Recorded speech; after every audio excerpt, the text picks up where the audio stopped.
Dad. Hi, it's Annie.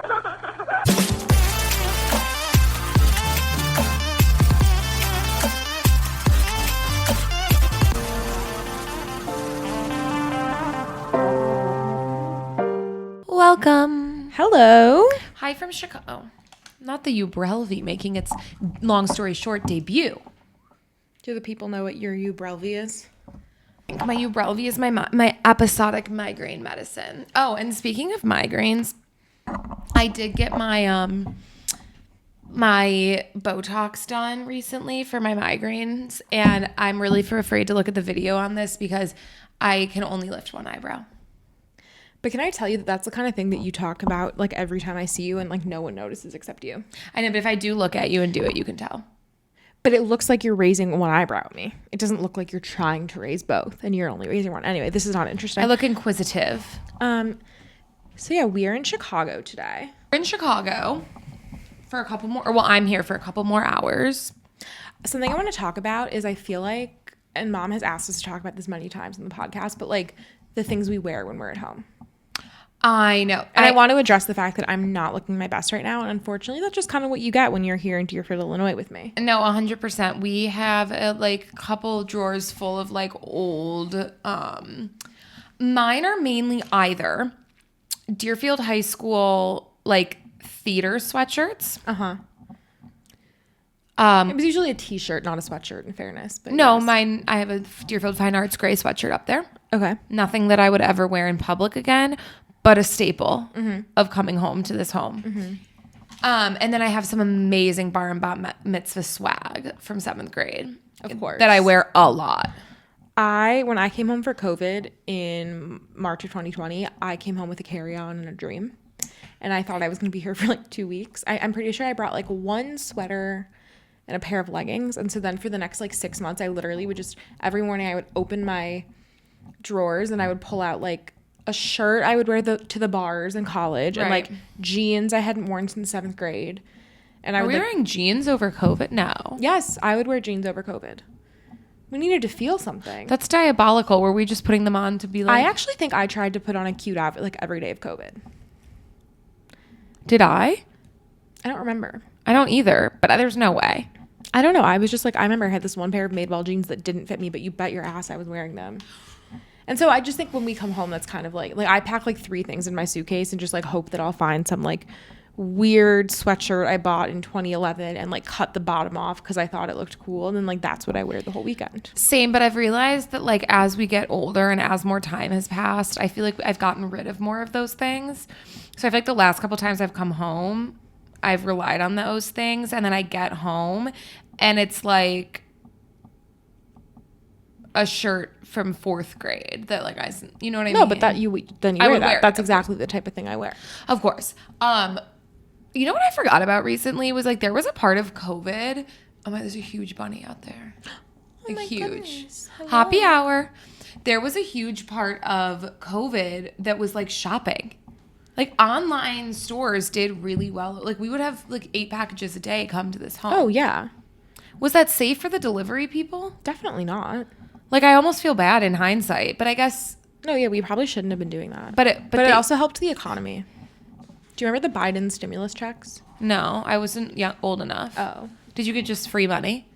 Yeah, he sent like $800. I finally got my check from Kathy. Kathy Hochul. That's great. It took her long enough. I'm so happy for you. Thank you. So anyway, we're home in Chicago. Tell the people why we're home. We went wedding dress shopping. It was so fun. It was seriously so fun. Tell the people about like your thoughts. You were nervous.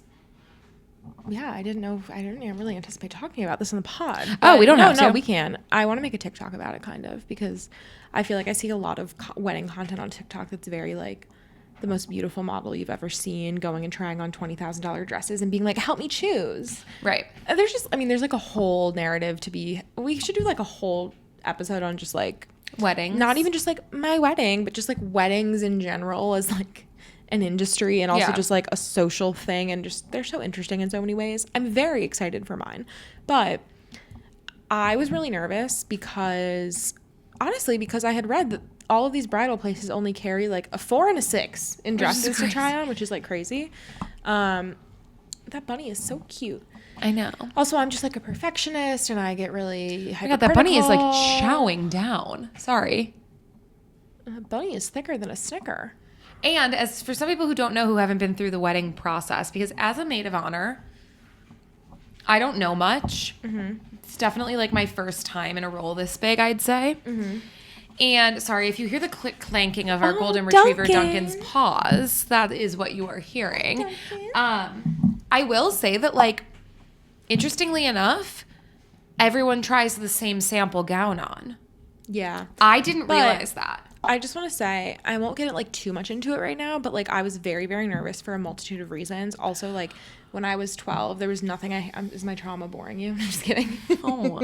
When I was 12, there was nothing I hated more than a dressing room. And I've like gotten over that, but there was something about going into a dressing room with a gown that's 3 sizes too small at least. And like having to come out and show everyone, and then like picking the dress for the most important day of your life, that just was sort of triggering that 12-year-old part of my brain. I will say I had a lovely experience. We had a really good time. It was not because I like rolled up and was suddenly forced dress sizes smaller. Like it was like lovely, and everyone was very chill. It was lovely. And I feel like we went to 3 really good places too. Yeah, and they have these like amazing ways to make any dress fit anyone if it's too big or too small. Yeah. And I also tried on dresses that were both too big and too small. Totally. And I just like had a lovely experience. And so, someone who's listening to this podcast and is feeling stressed about it, text me or DM me and we can chat. Because totally.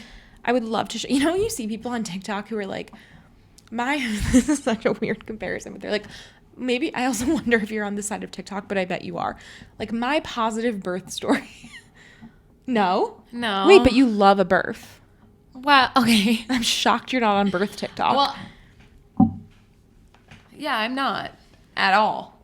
Maybe it's just a lot of influencers that I follow have now started having children, so they post about it. But, like, I've seen a lot of people being like, I'm coming on here on TikTok to post, like... Mom, you can just close it. I'm sorry. Thanks, Queen. Gail does not want to hear the pod. A lot of people post, like... Because a lot of people will post about, like, traumatic birth experiences they had, which is, like, obviously so sorry that happened. Sorry, I don't know why I'm laughing. That's just a crazy way to say it. Basically, people will come online and be like, I want to post about my positive birth experience so that, like, if you're pregnant and looking up stories on TikTok, you don't only see these horror stories. So, like, I love that. I want to share my positive dress shopping experience. Yeah, that it was good. Not because I was a size 2 with $20,000 to spend. Right. It was really fun. She found her dress. And it fucking eats. You better all wait for the Insta drop. It is serving such cunt. You have no idea. I told Kate that she needs to be, like, more discerning. With? The distribution of the photos. I'm, like, nervous. I know. I'm being a little more... You were being a little bit lax. Because I had to show everyone this work of art. It was gorgeous. So anyway, that was really fun. We had a beautiful weekend in Chicago. Duty calls tomorrow for me, so I have to fly back. And by duty, I mean jury duty. Duty, jury. No, like the real deal. So anyway, it was a really fun weekend. We had so much fun. I'm really starting, like, in the same way that you're probably starting to feel really like you're getting married, I'm really starting to feel like a bride. I mean Totally. Tell me, what's that like for you? I'm really starting to feel like a maid of honor. And how does that manifest for you? Like, really supportive and, like, present with a touch of bitchiness at every place we go. Mm-hmm. Like, you weren't bitchy this weekend. No, but I did need the people at the dress shops to know that, like, I wasn't playing around. And so, like, if you said you didn't like something once, I made sure that they knew that you didn't like it a second time. Mm-hmm. Mm-hmm. I didn't want you repeating anything that you had already said, because you already are, like, a people pleaser. I was like, it was hard enough for her to tell you the first time that she didn't want pearls. Oh, just also, like, I don't know. It was important that I, like, ordered a mimosa at brunch after you found your gown for us. No, absolutely. And it was also... That was extremely important. And it was also important that, like, we, like, when planning your bachelorette, like, people were feeling, like, excited about it, but in, like, a feasible kind of way. Anyway, I felt the duties, not calls. just of jury. You got a lot of duties lately, huh? Wedding, jury. The 2 today. Kate. When I travel, I get a little backed up. Anyway, okay, we were talking about like our 12-year-old selves. I was talking a little bit about my trauma as a 12-year-old, like in the dressing rooms. Of course. I just have to say one thing. Like, I loved a mall dressing room at 12. There was Why would nothing. you say that? No. That's like, that actually hurts my feelings. Wait, why? There was nothing more traumatic for me. Then a mall dressing room? Yes.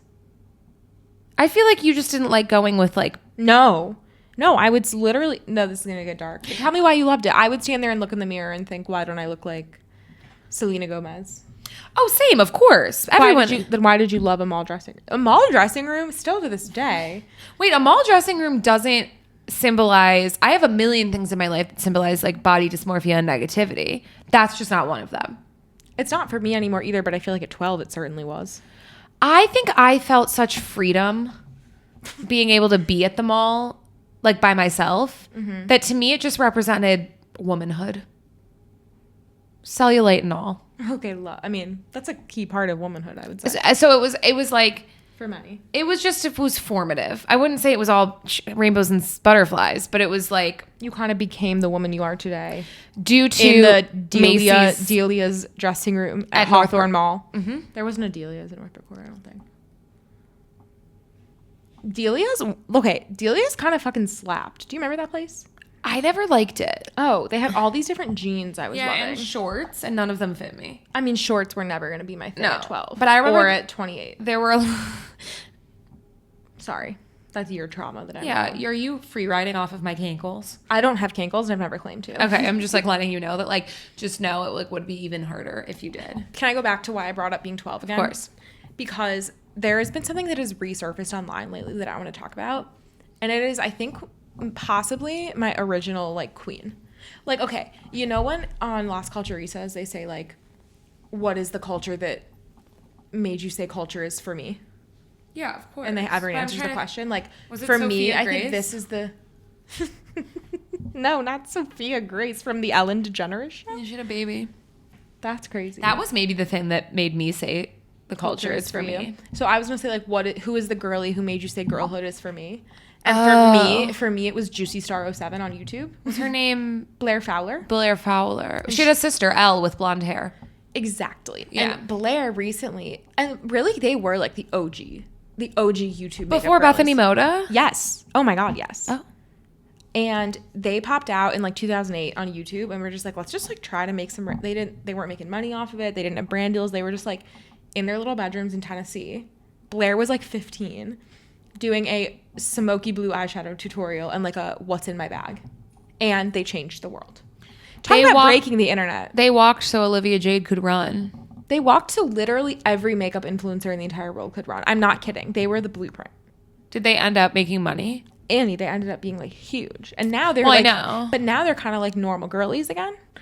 Like One of them was like getting a graduate degree or something. I think Blair, and Yeah. now Blair's pregnant. They both have kids, whatever. But Blair popped out on social media like last week, I think, and started making this series about like it's called like the lore of Juicy Star 07, and like to be honest, it's like not been that juicy so far, and the people in the comments are a little like, hello, where's the tea? Fine. I mean, I I agree, hope she yeah. didn't have trauma. I agree. I'm kind of like that. Well, she starts her video by saying this is about to get juicy, and everyone's like, this isn't juicy, but that's fine. It's play on words, people. I just like love seeing her on my screen, and I'm like, you literally were like the blueprint, and it made me think so much about how I just like there was literally nothing I loved more. I would get home from school at like 14 years old, When a new video dropped. but I would go up to mom and dad's iMac in the guest room, and I would literally just watch these YouTube videos on their computer for hours. I would just sit there watching all of them, and I loved them, and I had all these different girlies I loved, and they really ran the gamut. Like Blair Fowler was like a 15-year-old in Nashville.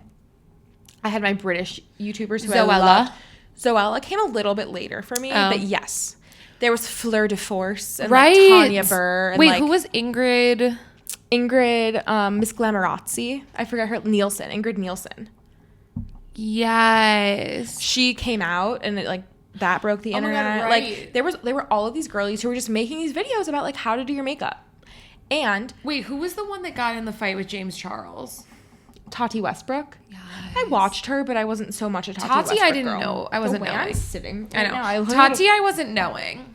But I just want to say, but then there are also some, like, there's this woman, Nikki Philippi, who has now become, like, complete maha crazy trad wife, and she got in trouble because she shot and killed her dog, like, kind of a Kirsty Nome situation. But anyway, it's, like, so interesting to see where they've all ended up. It still holds a special place in my heart. I wouldn't say she does so much. Actually, my friend Mari started following her and was like, oh, this woman seems cool. And then she realized that she's like, actually not so cool. Well, I was going to say, like, we should get a reality TV show of, like, where are they now? And it's all the YouTube people from, like, 2012. Right, because they're really, I mean, there are people who have stood the test of time. Like, who? Trisha Paytas.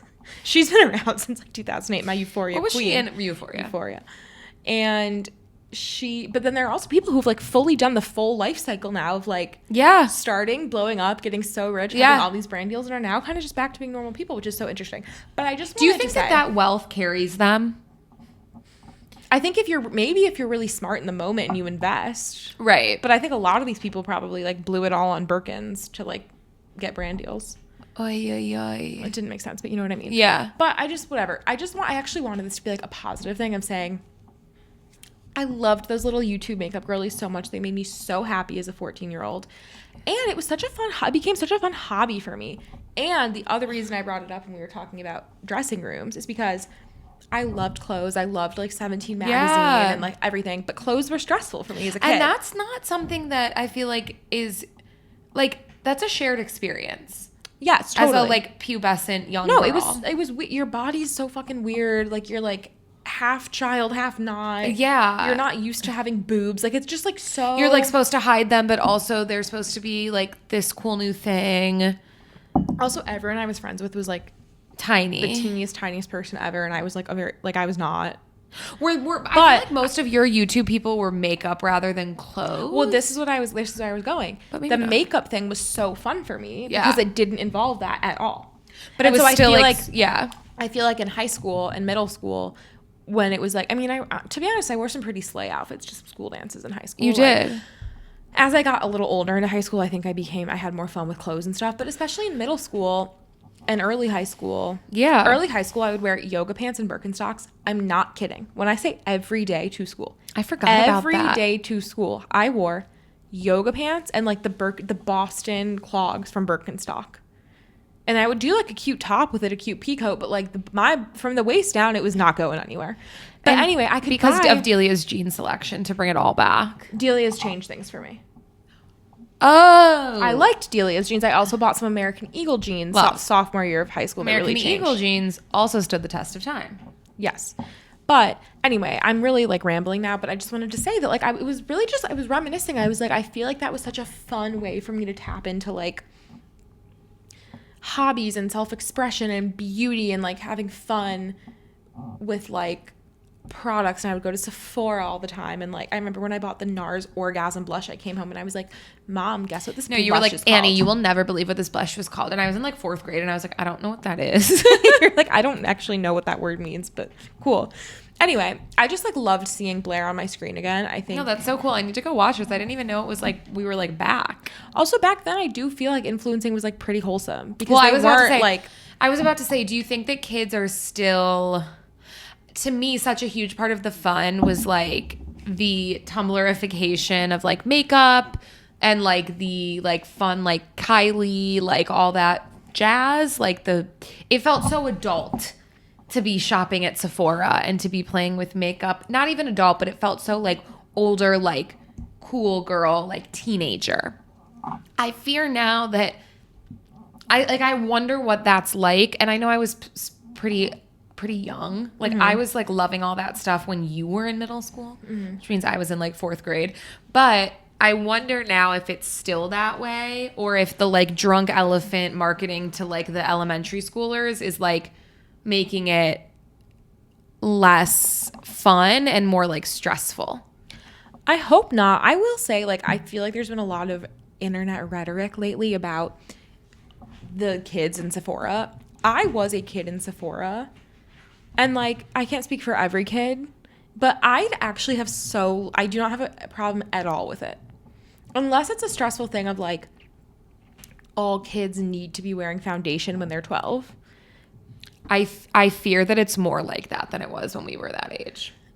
That's unfortunate. Yeah. For me, I'm like, The Like, little kids running around Sephora looking at makeup, to me, makes me so happy. Like, I'm just like, Of I course. loved doing that Me as a kid. too. And I never really wore a ton of makeup to school, I don't think. I know, but you were not a child with a lot of acne. I think that the makeup, skincare and makeup thing for young kids, for kids with a lot of skin problems now, is not all. I'm not trying to compare the two things, but I don't know that it's that different from the body clothing stuff that you are describing. Like, I think it for some kids is a really stressful like skin thing. And I'm sure it was too back then. I'm sure. I just don't think there's anything inherently wrong with like kids being at Sephora. Like, I've seen I totally TikToks agree. being like, why are all these children running around Sephora? And I'm like, we were running around Sephora getting dirty looks from Right. the sales associates 15 years ago. 100%. I think it becomes different when it feels like the brand's profiting off of the younger. I don't know. No, I get what you mean. But I hope that it hasn't turned. I don't think it has. I think anything in excess, especially when it pertains to the way that small children look, is not great. But I do think that there's probably a lot of fun. Like, I don't know. When I first saw that drunk elephant thing, I was like, how fun that would have been for us at that age. What's to the be drunk elephant thing? Drunk elephant, or maybe it's not drunk elephant. I don't know. There's some brand at Sephora right now that like has like a line for like tweens, which like had the internet in like hysteria. And actually my first thought was, if I was a tween, I probably would have been like, ugh, that's for the children. Yeah, I Like- never liked the stuff that was geared towards my age. Right. But I think that, I don't know. I think it's fun. I agree with you. I think that like so many little boys also look up to like and do problem. Like I just think anything in excess is problematic. And I think there's a weird amount of criticism around makeup and skincare aesthetics that I don't know that like problematic like sports figures get the same like sort of pushback as like these YouTubers. I'm not saying that everyone's role model should be Trisha Paytas, but Certainly not saying that. I will say though, I don't like this is kind of an outdated conversation now, but like like Shay Mitchell starting the skincare brand specifically for children. Like, I think that that's is what a little I'm weird. thinking of. Oh, yeah. Shay Mitchell started a skincare brand for children. And the whole thing is like, well, when our kids see us doing our skincare, they want to like use it. It's So like this is for them. I think that's a little weird. They're children. Agreed. They literally do not need a sheet mask. I know, but how fun. Yeah, but it's like they can use an adult sheet mask. Like if Totally. their mom wants them to use an adult sheet mask, Totally. like go to Sephora and get a Dr. Jart's. No, it's true. Question. Speaking of all of this, do you have anything to say about the James Charles of it all? Can I be honest? I haven't watched the original video Okay. because I knew it was going to piss me off so much. Can you tell me about it? It's something with a girl making minimum wage and he yelled at her. That's all I know. This girl like asked him for James Charles is like an influencer. Problematic makeup influencer. who like, I'm sorry, example of if canceling really does happen, why do I still see him all the time? No, 100%. Like if people get canceled and their careers are over forever, I shouldn't see James Charles on my screen as Yes. much as I do. He's been canceled like 5 times. Yeah. He made someone asked him for money in some way, shape, or form, or a brand deal. I'm going to get the story wrong. I actually thought you were going to have all the details. I'm not even going to lie to you. But essentially the long and the short of it is that he made a TikTok that was like, I'm not giving you my money. Like, why don't you get a real job? Or get another job. Get is what he another said. job. Like, if you have this job that like, let me read it to you. He's my age? That's crazy. Did you think he was older? A little. Oh, it was a Spirit Airlines employee. The former Spirit Airlines employee was verbally attacked in a viral video by popular beauty influencer James Charles. He faced intense public scrutiny this week after posting an inflammatory video that caused him to hemorrhage followers. The 26-year-old influencer went viral for posting a video slamming a Spirit Airlines worker who reached out to him for help after losing her job when the company shut down following a bankruptcy filing. Since his followers started jumping ship en masse, Charles deleted the original video and posted an apology. However, according to the Spirit Airlines employee at the center of the controversy, it was a little too late. I just got a DM on here from a girl that said, "Good morning, James. I know you'll probably never see this, but if you could just take 1 minute to read it, would really mean a lot to me. I'm really struggling right now because Spirit Airlines just filed for bankruptcy and I have lost my job. Here's a GoFundMe link. Any donations help." I'm sure they do, sweetheart. I'm sure they do. You know what else would help you? Getting another job. Yeah, try that. Because in the time that it took you to copy and paste the same fuck-ass message to myself, who you don't follow, by the way, and probably 100 other influencers and celebrities, you could have applied for 100 other jobs, but you didn't because you're a lazy piece of shit and you're entitled.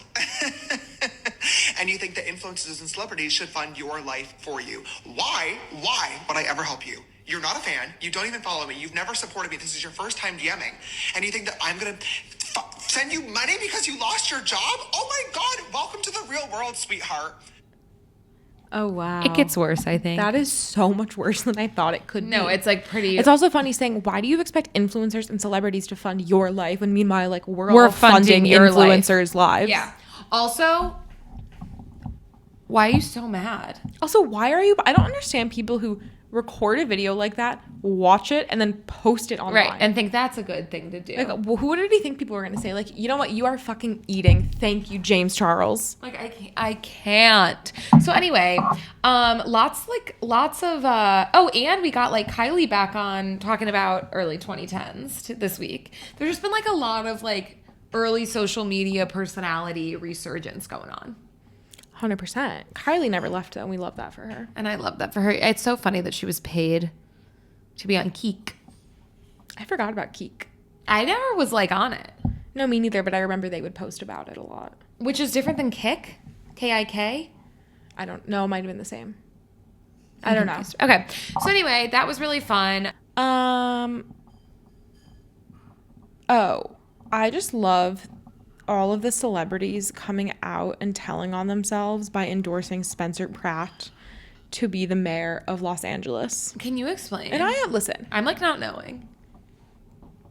I don't know that much. Sometimes, and I think I need to stop doing this since we have a podcast where we talk about current events. But like, sometimes things just irritate me so much that I almost avoid. Like, I'm like, I can't be knowing more about this. Right. It's just gonna piss me off. But that's like the first time I watched the full James Charles video because of that. Same. Yeah. Spencer Pratt used to be on The Hills, and he is now running. And he was famously like an insane person on The Hills, and he's now running for mayor of Los Angeles. When did The Hills end? A long time ago. Okay. He's now running for mayor of Los Angeles, and I'm pretty sure, I actually don't know if he's running as a Republican or if he's running as an independent. Let me look it up.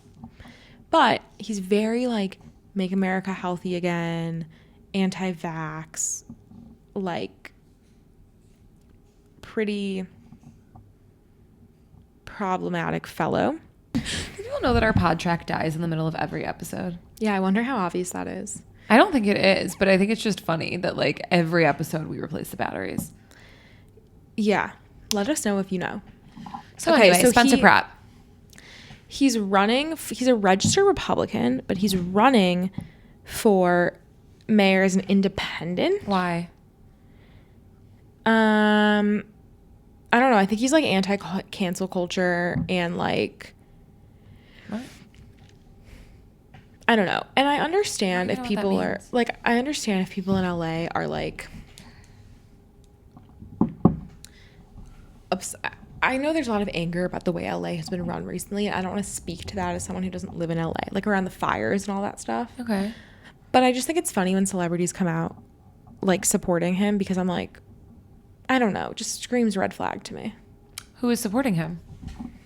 Let's see.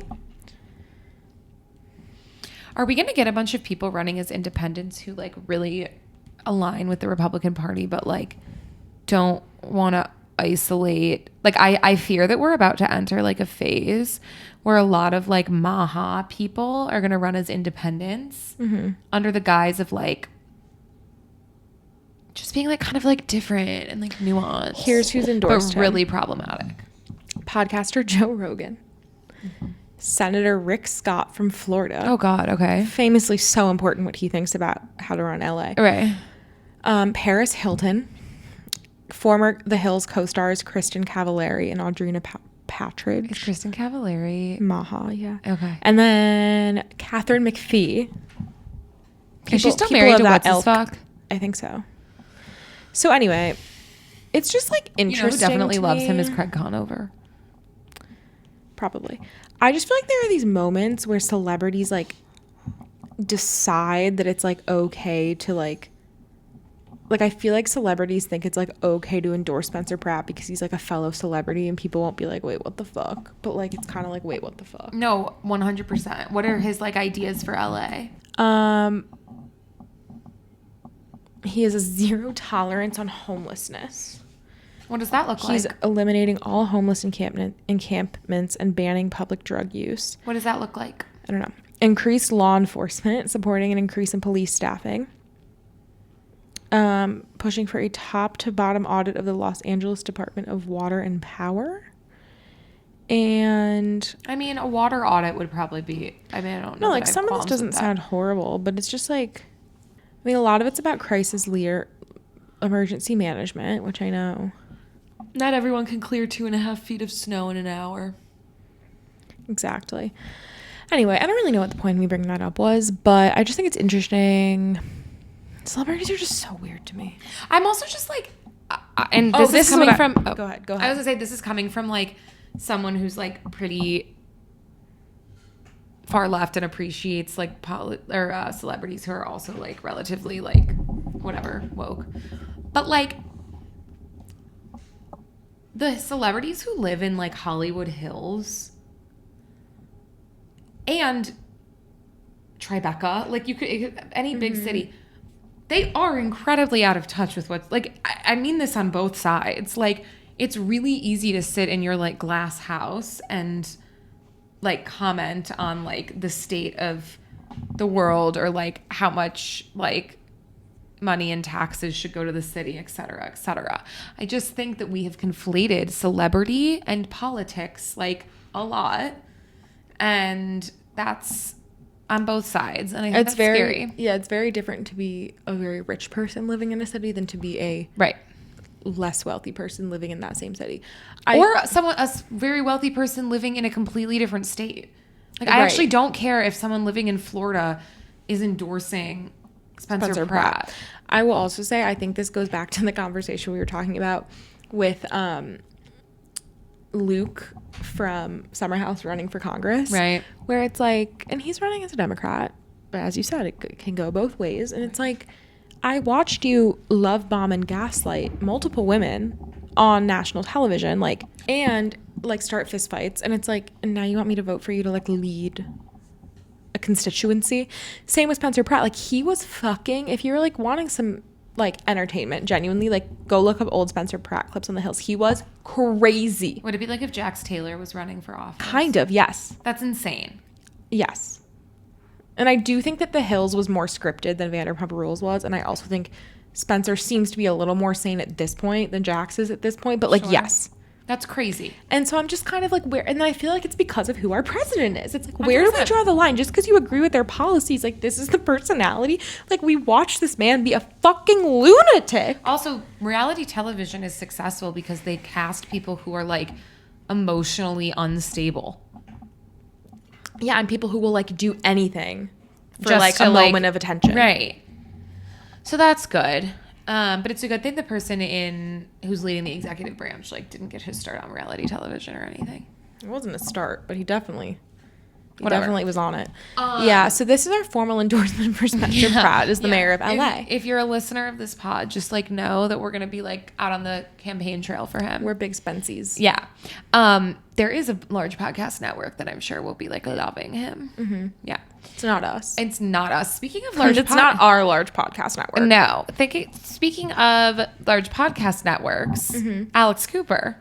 I love that she was getting all these divorce rumors and she just popped out with a baby Like bump. literally, I've never seen someone commit to the bit so hard. She's like, "Watch this, I'm pregnant."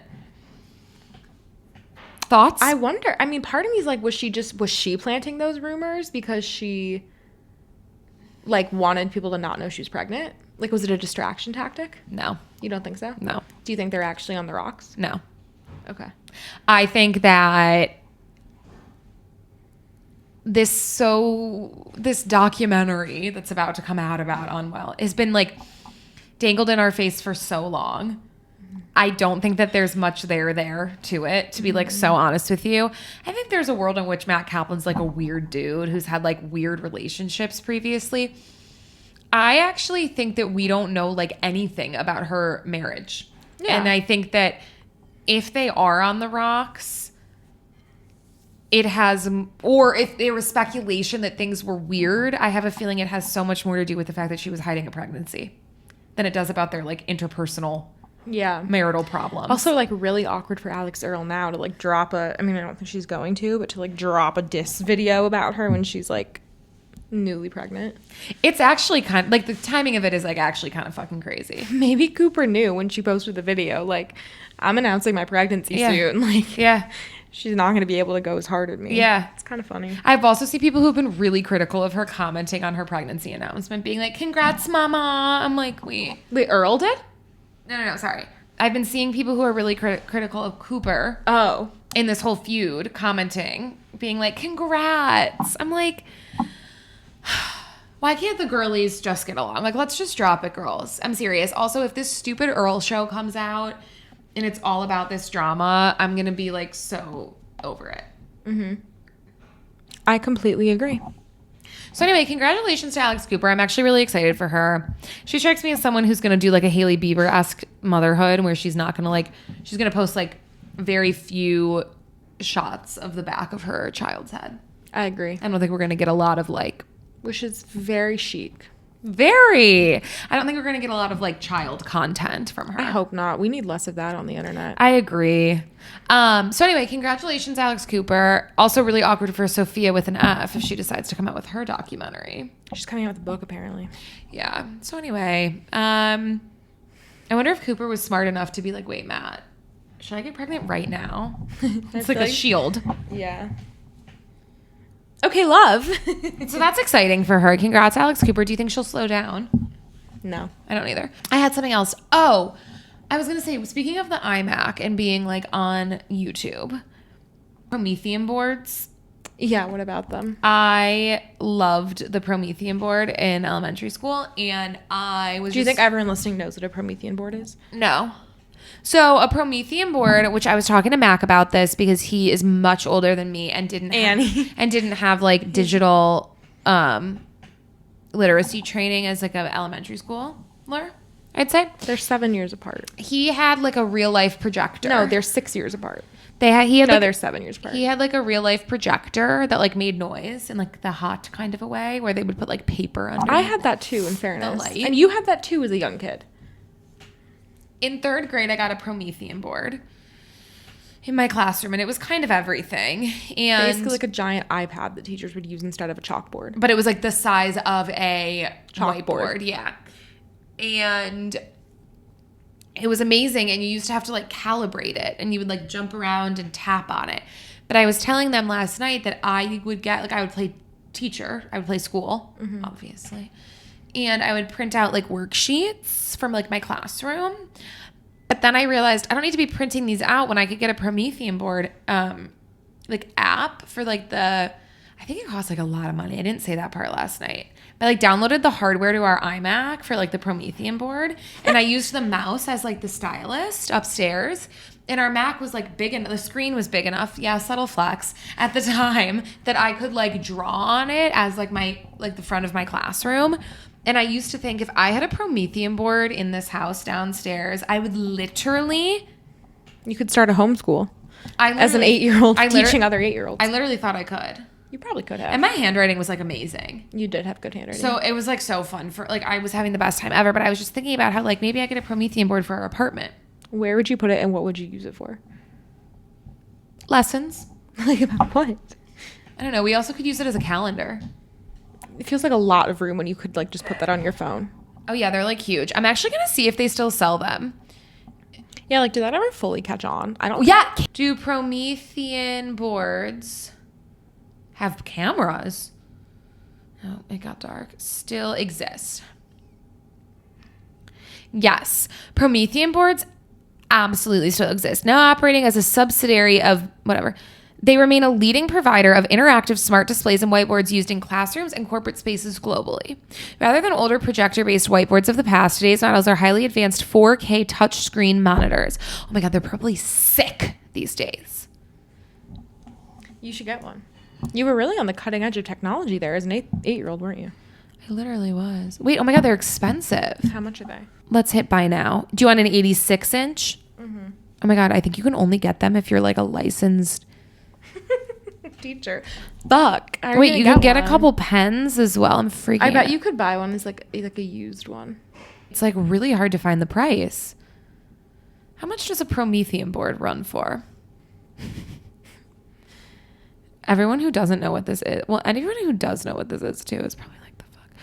$1,500 and $8,500 between. That's crazy. Between. Wait, that's kind of crazy. You just sounded like Yoda. When we get our first brand deal from this pod, we're buying a Promethean board. Do you think that Promethean board would sponsor us? There's only one way to find out. Promethean board, if you're listening and you'd like to sponsor this podcast. That would be the craziest coincidence known to man. Kate, I'm actually just got the chills. Like every hair on my body just stood up because I'm being. You kind of do have goosebumps. Because I'm being so because I just thought of like my younger self knowing that our podcast got a deal from Promethean, but we didn't. But we might. So just can you manifest it? And we could put the Promethean board in the back.